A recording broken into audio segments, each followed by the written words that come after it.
श्री गुरुभ्यो नमः। प्रिय विद्यार्थियों, जनवरी 2025 के 70 क्वेश्चन को हम स्वाध्याय कर चुके हैं। अब 71 नंबर क्वेश्चन। ध्यान बिंदु उपनिषद के अनुसार योग के अंग प्राणायाम, षटकर्म, यम, धारणा और समाधि। तो ध्यान बिंदु उपनिषद में षडांग योग का वर्णन किया गया है और षडांग योग जब भी चर्चा होती है तो उसमें यम और नियम इसको हटा देते हैं हम। बाकी जो है आसन, प्राणायाम, प्रत्याहार, धारणा, ध्यान और समाधि, लास्ट के जो 6 अंग हैं उन्हीं को षडांग योग की श्रेणी में हम रखते हैं। ये षडांग योग है। तो प्राणायाम है, प्राणायाम हो गया। षटकर्म नहीं आता, यम नहीं होगा, धारणा होगी और समाधि होगी। तो हमारा ए, डी और ई, ए, डी, ई यानी कि 4th नंबर ऑप्शन इसमें से हमारा करेक्ट होगा। ध्यान बिंदु उपनिषद में ये ध्यान योग की महत्ता के बारे में, प्रणव की प्रकृति के बारे में ये सारी चर्चा उसमें आई है। नाद अनुसंधान के बारे में ये चर्चा हुई है। आगे है 72 नंबर क्वेश्चन। योगाभ्यासों की अध्यापन विधिया पुस्तक के अनुसार समाज वैज्ञानिक सिद्धांत किसके अंतर्गत है?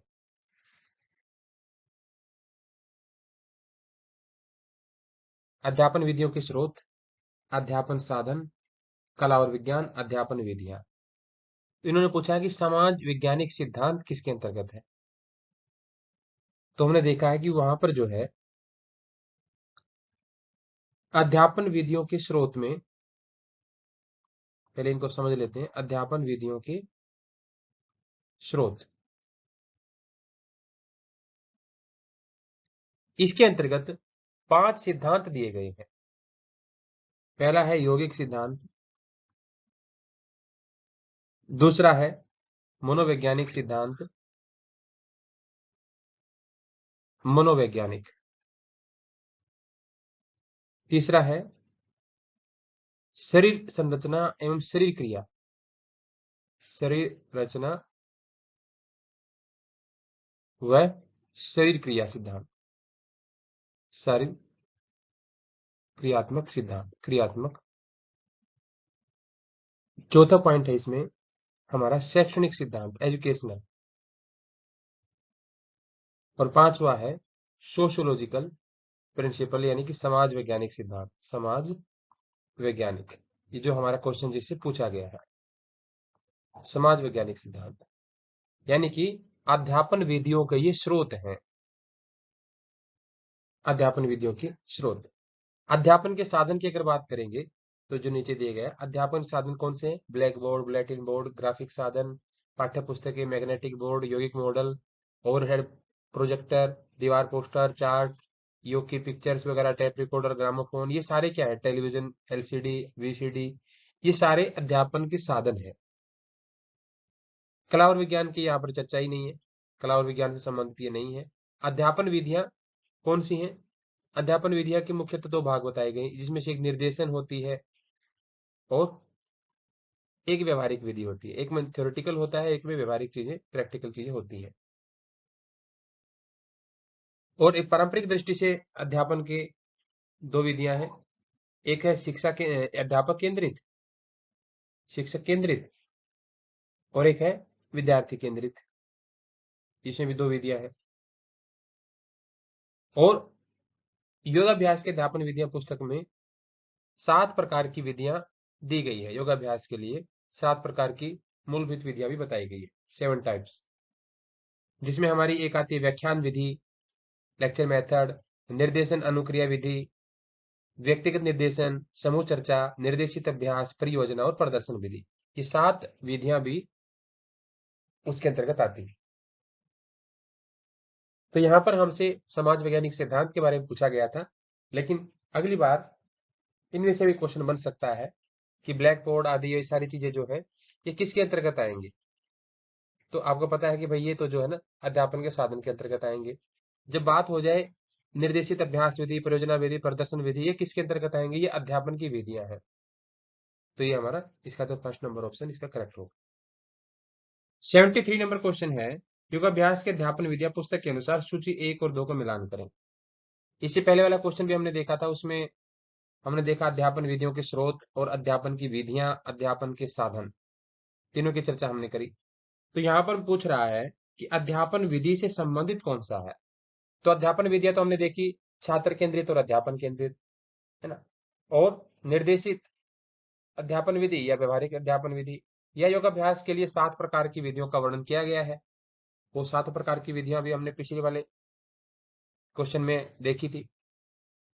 यहाँ पर ये पूछ रहा है कि अध्यापन विधि का संबंध क्या किससे है। तो अध्यापन विधि का संबंध अध्यापन के स्रोत से है।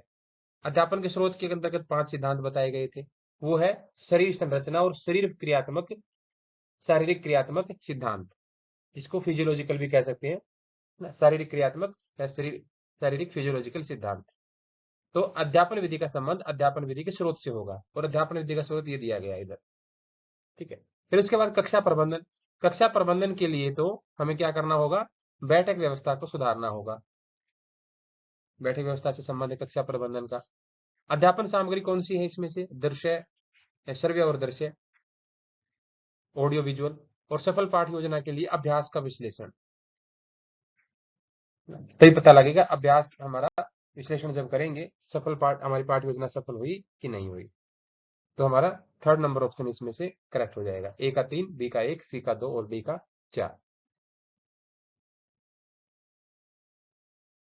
74 नंबर क्वेश्चन है, पतंजलि योग सूत्र के अनुसार अंतः शुद्धि को अनुक्रम में कीजिए। अंतः शुद्धि की चर्चा कहां पर हुई है? हमने देखा यम और नियम, यम दूसरों के लिए, नियम अपने लिए, है ना।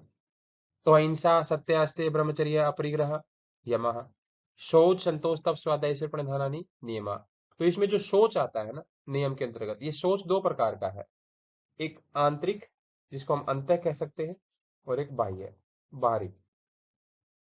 तो अंतः शौच की जब बात हुई, तो अंतः शौच में क्या बताया गया था?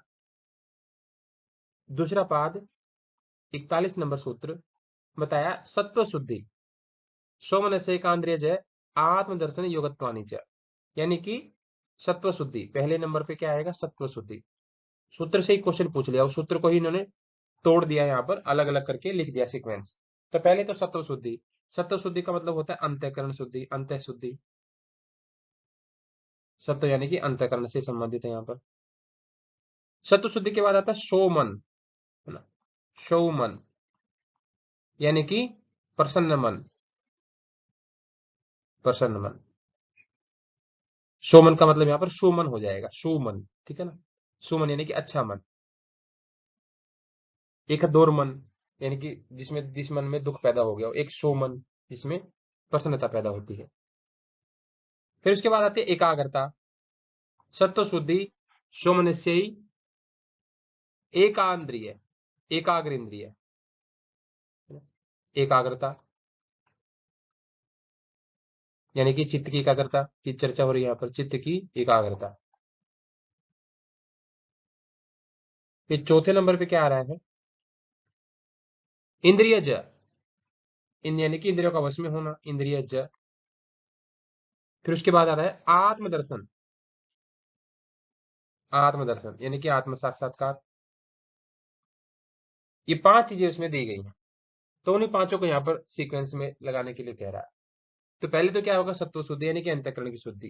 पहले तो होगा बी, तो बी तो एक ही में है पहले, वैसे तो हमारा उत्तर बन ही गया, है ना। उसके बाद आएगा डी, डी में क्या है? मन में प्रसन्नता, सोमन यानी कि। फिर उसके बाद आएगा ए, यानी कि एकाग्रता, चित्त की एकाग्रता। उसके बाद आएगा ई, यानी कि इंद्रियों का वश में होना, इंद्रिय ज। और उसके बाद आएगा सी, आत्म साक्षात्कार की योग्यता यानी कि आत्मदर्शन। तो ये 241 साधन पाद से ये क्वेश्चन बना है। तो सेकंड नंबर ऑप्शन इसका हमारा करेक्ट होगा। 75 नंबर क्वेश्चन है हमारा, the structure in the muscular tissue which is responsible for the contraction of muscles is. कि मांसपेशी ऊतकों में, मस्कुलर टिश्यू में वह संरचना कौन सी है जो मांसपेशियों में, मसल्स में संकुचन के लिए, कॉन्ट्रैक्शन के लिए रिस्पॉन्सिबल है। जिसकी वजह से मसल्स में कॉन्ट्रैक्शन होता है, संकुचन होता है। वो मस्कुलर टिश्यू के भीतर कौन सी संरचना है वो? तो मांसपेशी में संकुचन के लिए, मसल्स में कॉन्ट्रैक्शन के लिए एक सिद्धांत है जिसके ऊपर ये पूरी प्रक्रिया टिकी हुई है, उसका नाम है sliding filament theory. Sliding filament theory में सबसे इंपॉर्टेंट रोल जिसका है वो है हमारा एक्टिन और मायोसिन फिलामेंट का। एक्टिन और मायोसिन फिलामेंट यही रिस्पॉन्सिबल होते हैं मांसपेशियों के कॉन्ट्रैक्शन के लिए। एक्टिन मायोसिन को हम कह सकते हैं थिन फिलामेंट, ये थोड़े पतले होते हैं। मायोसिन को हम कह देते हैं थिक फिलामेंट, ये थोड़े से मोटे होते हैं। अब इसमें से ये दिया गया है टेंडन। टेंडन क्या करते हैं? ये मांसपेशियों को हड्डियों से जोड़ते हैं, ये संकुचन नहीं करते हैं। मांसपेशियों हड्डियों को जोड़ना और बल का यानी कि पावर जो होती ताकत है ना, उसको ये कम्युनिकेट करते हैं, कॉन्ट्रैक्शन के लिए रिस्पॉन्सिबल नहीं। न्यूरोमस्कुलर जंक्शन, जहां हमारी तंत्रिकाएं जो होती हैं और मांसपेशियां जो होती हैं, मसल्स जहां कॉन्ट्रैक्ट करती हैं, उस स्थान का नाम है न्यूरोमस्कुलर जंक्शन। ये भी संकुचन के लिए, कॉन्ट्रैक्शन के लिए रिस्पॉन्सिबल नहीं है। तो ये भी नहीं है, ये भी नहीं है। एसिटाइल कोलाइन क्या होता है? ये एक प्रकार का न्यूरोट्रांसमीटर है ना। ये संकुचन की प्रक्रिया को शुरू तो करता है मांसपेशियों में, लेकिन ये रिस्पॉन्सिबल नहीं है। तो एसिटाइल कोलाइन एक न्यूरोट्रांसमीटर है। तो हमारा उत्तर क्या होगा? एक्टिन और मायोसिन। तो मसल्स के लिए कॉन्ट्रैक्शन से संबंधित और ज्यादा डिटेल में जानने के लिए एक वीडियो बनाई गई है अलग से, आप चाहें तो उसको भी देख सकते हैं, उसका लिंक जो है डिस्क्रिप्शन में आपको मिल जाएगा। अब अगले क्वेश्चन को देखते हैं। अगला क्वेश्चन है, किस योगाभ्यास में बाह्य कुंभक शामिल नहीं होता है? बाह्य कुंभक किसमें नहीं होता है? उद्यान लगाते हैं तो बाह्य कुंभक होगा, श्वास बाहर रोकना पड़ेगा तभी लगेगा, ये तो नहीं होगा। अग्निसार भी तभी होगी जब बाह्य कुंभक लगेगा, और नौली भी जब होगी जब बाह्य कुंभक लगेगा। बिना श्वास को बाहर निकाले और बाहर होल्ड किए बिना ये तीनों प्रक्रिया नहीं हो सकती। कुंभक किसमें नहीं है? बाह्य कुंभक कपालभाति में नहीं है। तो इसका सही उत्तर हमारा क्या होगा? कपालभाति। आगे है, निम्नलिखित में से कौन सा चक्र कल्पतरु से संबंधित है? कल्पतरु का संकेत। कल्पतरु एक तरीके से इच्छा पूर्ति करने का वृक्ष। तरु मतलब वृक्ष और कल्प मतलब कल्पनाएं या इच्छाएं, कल्पनाओं को इच्छा कह देंगे, है ना। और तरु मतलब वृक्ष, इच्छा वृक्ष, इच्छा पूरी करने वाला वृक्ष से संबंधित कौन है? तो इच्छाएं तो हृदय से संबंधित होती हैं, मन से संबंधित होती हैं। और जिसके मन में पर्याप्त ऊर्जा होती है, यानी कि जिसका अनाहत चक्र सक्रिय होता है, उसकी इच्छाएं पूरी हो जाती। जिसके अनाहत चक्र सक्रिय नहीं होता, एक्टिवेट नहीं रहता, तो उसमें मन में इच्छाएं तो बहुत सारी पैदा होंगी, लेकिन पूरी बहुत कम हो पाती हैं या पूरी नहीं हो पाती है। जब अनाहत चक्र हमारा सक्रिय होगा तो उसमें पैदा होने वाली इच्छाएं भी पूरी होंगी, कल्पतरु की तरह से। एक बार इच्छा आ जाए वो पूरी होकर के ही रहेगी। तो ये हमारा अनाहत चक्र से संबंधित कल्पतरु होता है। 78 नंबर क्वेश्चन है हमारा, हृदय की संचालक प्रणाली यानी conducting system of the heart के संदर्भ में घटनाओं का सही क्रम चुनिए। तो conducting system of the heart के लिए एक अलग से वीडियो बनाया गया है, जिसका लिंक आपको डिस्क्रिप्शन में मिल जाएगा। तो उसको जाकर के एक बार जरूर से देख लेना, डिटेल में इसको एक बार समझ लेना। तो यहाँ पर हम चर्चा करते हैं क्वेश्चन की। तो conducting system of the heart में सबसे पहले क्या होगा? सबसे पहले तो ऐसे नोड सक्रिय होता है। सबसे पहले ऐसे नोड एक्टिव होगा। ऐसे नोड के पास जब सक्रिय हो जाएगा तो उद्दीपन जो है, जो इंपल्स है, वो हमारे एवी नोड तक पहुंचेगा। एवी नोड तक पहुंचने के बाद एट्रियल कॉन्ट्रैक्शन होगा। एट्रियल कॉन्ट्रैक्शन होने के बाद फिर वो जाएगा आपके राइट वेंट्रिकल में, पुरकंजे फाइबर के द्वारा ही राइट वेंट्रिकल में जाएगा और वहां तक इंपल्स पहुंचेगा। राइट वेंट्रिकल तक पहुंचने के बाद फिर क्या होगा?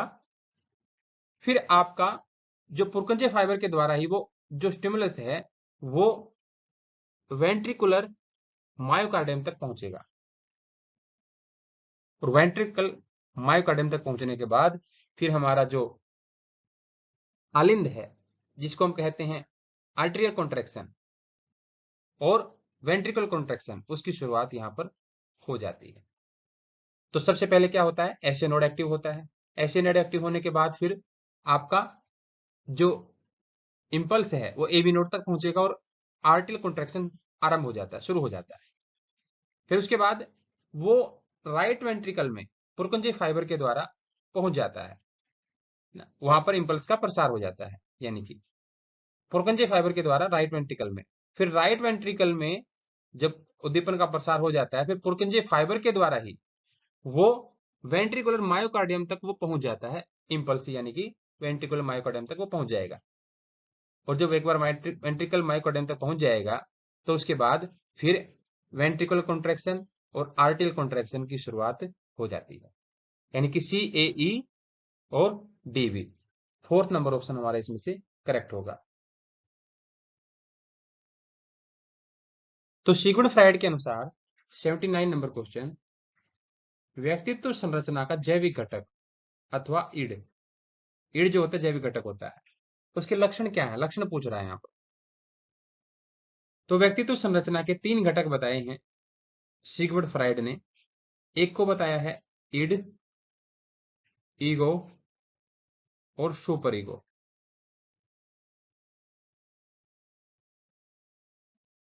इस तरीके से 3 बताए हैं। इसमें से जो ईड होता है ये पूरी तरह से जैविक है, बायोलॉजिकल नीड के ऊपर ये केंद्रित है, इच्छा केंद्रित है ये। इसको हम इच्छा केंद्रित भी कह देते हैं, इच्छा केंद्रित। ईगो जो होता है ये थोड़ा यथार्थ से केंद्रित होता है, यथार्थ वास्तविकता से संबंधित होता है। और सुपर ईगो जो होता है वो नैतिकता से संबंधित होता है। ये अचेतन अवस्था से संबंधित है और ये प्लेजर प्रिंसिपल के ऊपर ही कार्य करता है, सारा का सारा आनंद के सिद्धांत के ऊपर ही कार्य करता है। कुछ भी करके इसको जो चीज पानी है वो पानी है, जो चीज इसने कामना कर दी, जिसकी इच्छा पूर्ति है होनी है तो होनी है ना। इसको सुख की कामना रहती है, इच्छा की पूर्ति की कामना रहती है इसमें। ये तर्क का, लॉजिक, मोरालिटी, सोशल जो पैरामीटर्स हैं, सामाजिक मानदंड, उनकी ये परवाह नहीं करता। बच्चा भूखा है रोएगा वो ना, उसको रोना है, ये नहीं सोचेगा मंदिर में बैठा हूँ कि कहाँ बैठा हूँ, वो नहीं सोचना उसको। उसको सुख चाहिए तुरंत, उसको अपनी तृप्ति चाहिए, इच्छा की पूर्ति चाहिए, वो हो जाएगा इड। ईगो में यथार्थ यानी कि थोड़ा सा रियलिटी पर बेस होता है, ये रियलिटी प्रिंसिपल पर ये आधारित होता है। ये थोड़ा सा लॉजिक, तर्क आदि और सिचुएशन को ध्यान में रखता है, परिस्थिति को, तर्कों, अपनी तर्क शक्ति के आधार पर वो चीजों को देखता है। अब इसको भूख लगती है तो ये रोता नहीं है ना, ये इंतजार करता है, ये तुरंत रोने नहीं लगेगा, ये इंतजार करेगा। ईगो का कार्य है। सुपर ईगो में क्या है, नैतिकता, आदर्श, है ना, ये सारी चीजें सुपर ईगो में रहती हैं। सामाजिक नियम, माता पिता, समाज से सीखे हुए नियम, है ना, ये मोरल प्रिंसिपल पर आधारित होता है, मोरल प्रिंसिपल पर ये आधारित होता है। ये सही और गलत का निर्णय करता है कि मैं जो इच्छा मेरे मन में आ रही है वो सही है या गलत है, पहले तो वो उसको खुद ही देखेगा। ये अपराध बोध फील करता है कि मेरे भीतर गलत इच्छा आ रही है, अपराध बोध ये फील करेगा। आत्म संयम पर ये नियंत्रण, आत्म संयम ये करता है। अपराध बोध इसी को होता है, आत्म संयम यही करता है। ठीक है, जैसे इसके भीतर चोरी करने की इच्छा आ भी जाए लेकिन नैतिक के कारण ये चोरी नहीं करेगा, ये सुपर ईगो है। तो 3 बताए, ईड, ईगो और सुपर ईगो। ईड यानी कि पूरी तरह से इच्छा पूर्ति पर संबंधित, ईगो यानी कि यथार्थ से मेल खाता हुआ, और सुपर ईगो यानी कि नियंत्रण। ईड में जो चाहिए अभी चाहिए, ईगो में थोड़ा सोचना है फिर करना है, और सुपर ईगो में ये सही है या गलत है ये इसका विचार करता है, नैतिक धरातल पर उस चीज को देखता है।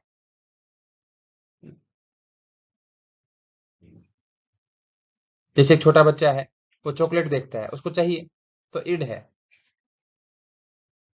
लेकिन ईगो वाला तुरंत नहीं, माँ से पूछेगा, है ना।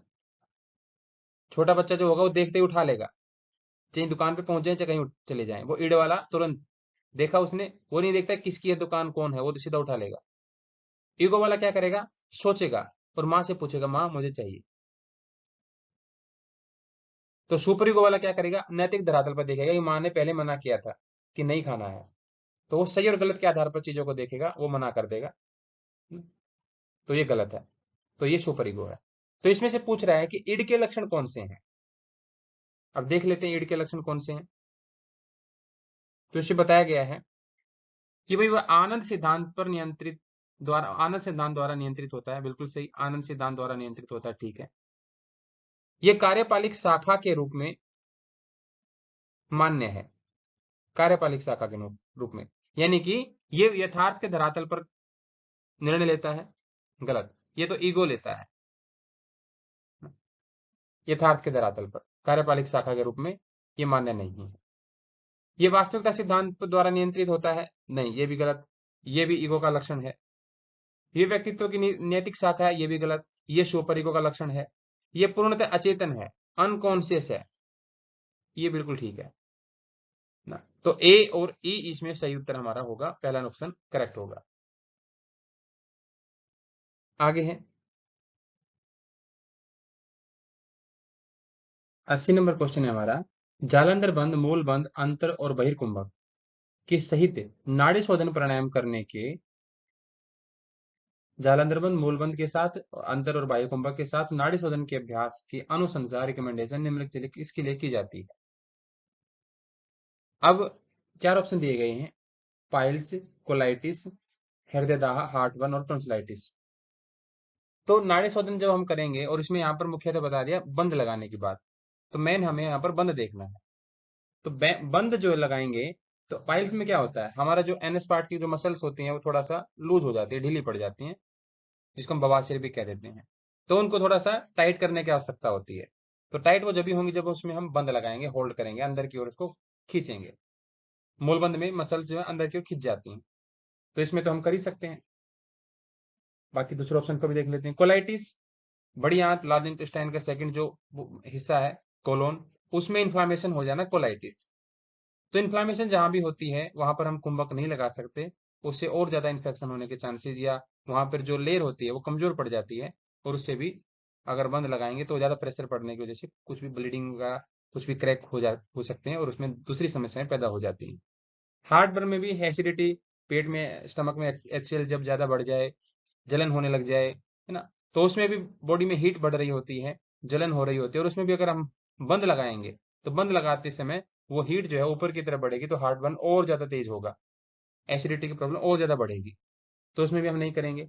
टॉन्सिलाइटिस, सेम वही, टॉन्सिल हो जाना, यानी टॉन्सिल में इंफ्लामेशन हो जाना, उसमें भी जालंधर बंद अगर लगाएंगे तो वो और ज्यादा उनमें स्वेलिंग बढ़ जाएगी।